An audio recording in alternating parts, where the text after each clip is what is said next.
بدنہ آدھے سے زیادہ نظر آ رہا تھا۔ دوپٹہ تو وہ لیتی نہیں تھی، نہ ہی امی۔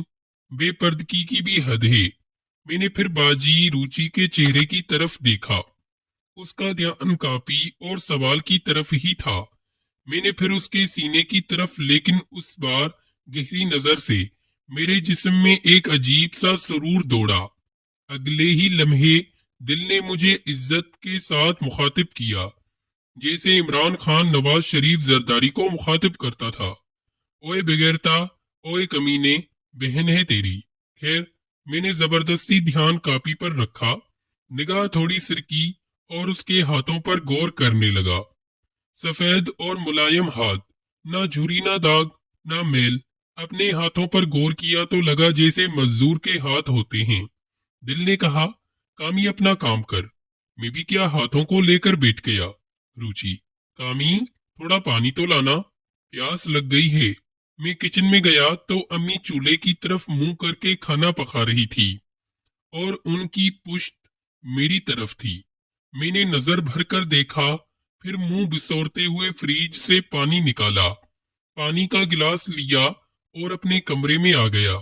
پانی بیڈ پر ہی رکھا تو روچی سیدھی ہو کر بیٹھ چکی تھی۔ پانی کے گلاس کو منہ لگایا اور پینے لگی۔ میری نظر اس کے گلاس سے ہوتی ہوئی اس کی گردن پر آئی۔ عام لڑکیوں سے ہٹ کر تھوڑی لمبی گردن تھی، وہ بھی پورے جسم کی طرح سفید، اور واقعی جو کہتے ہیں اتنی گوری کہ پانی بھی گلے سے نظر آئے۔ پانی کی چند بوندیں اس کے ہونٹوں سے بہتی ہوئی گردن سے ہوتی نیچے کہیں گم ہو گئیں۔ میں جلد ہی نظر ہٹا کر پانی والی بوتل کو دیکھنے لگا۔ مجھے اب اپنے آپ پر غصہ آ رہا تھا کہ کیا ہو گیا آج، ماں بہن ایک ہی کرتا جا رہا ہوں۔ خیر، میں نے سر جھنک دیا اور ریاضی کے سوال کی طرف دھیان دینے لگا۔ کچھ دیر سمجھانے اور پڑھانے کے بعد روچی اٹھ کر چلی گئی۔ میں نے کچھ دیر کتابیں سمیٹیں کہ چلو آج کے لیے بہت ہو گئی پڑھائی۔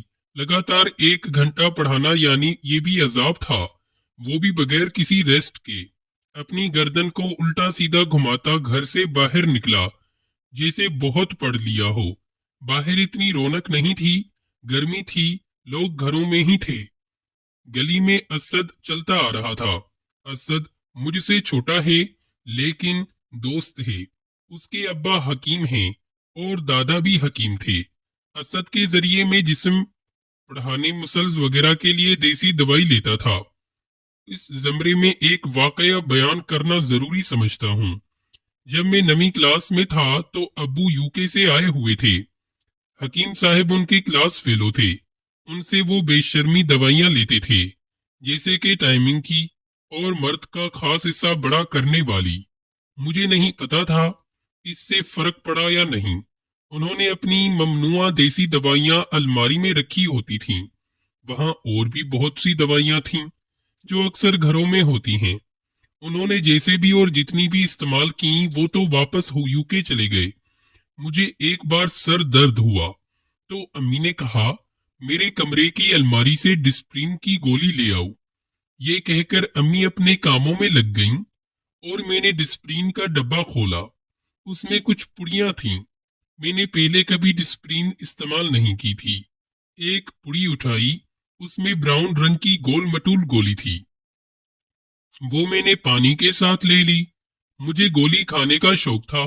مجھے شک تھا کہ یہ جسم کو بڑا کرتی ہیں اور انسان جلدی بڑا ہو جاتا ہے، کیونکہ ڈسپرین جو ٹی وی میں دکھاتے ہیں وہ سفید رنگ کی ہوتی ہے۔ اسی طرح لگاتار میں نے 3 دن دوائی کھائی۔ وہ مرد کا خاص حصہ لمبا کرنے والی دوائی تھی۔ میرا معدہ اس کو پچا نہیں سکا اور درد رہنے لگی۔ جب امی کو بتایا تو انہوں نے ایک ڈاکٹر کو دکھایا۔ ڈاکٹر نے امی سے میری خوراک پوچھی۔ امی نے واجبی سے کھانے کا بتایا۔ ڈاکٹر نے میرے پیٹ پر ہاتھ لگا کر دبایا اور پوچھا، درد ہوئی؟ میں نے اس بات میں سر ہلا دیا۔ ڈاکٹر نے امی سے کہا، اس نے کچھ الٹا سیدھا کھا لیا ہے، معدہ درد ہے اس کا۔ ڈاکٹر نے دوا دی۔ ہم نے اسپتال کی میڈیکل اسٹور سے دوا خریدی۔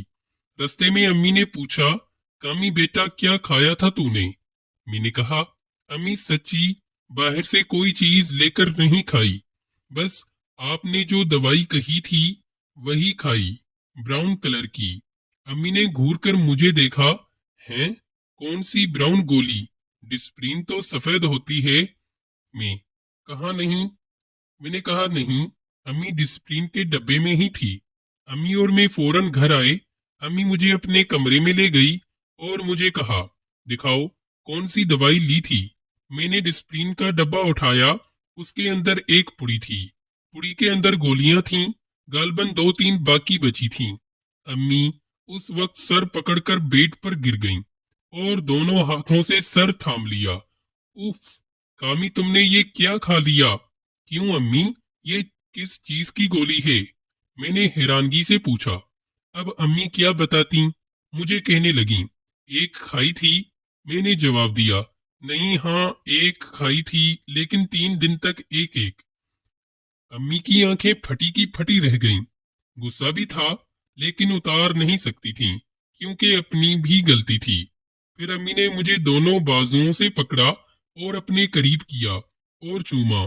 کہنے لگی، بیٹا کامی، تم نے غلط کھولی کھا لی ہے، اب کسی کو بتانا مت، لیکن تمہارے جسم میں کچھ بھی گڑبڑ ہو، درد ہو تو مجھے فوراً بتانا، میں تمہیں ڈاکٹر کے پاس لے چلوں گی۔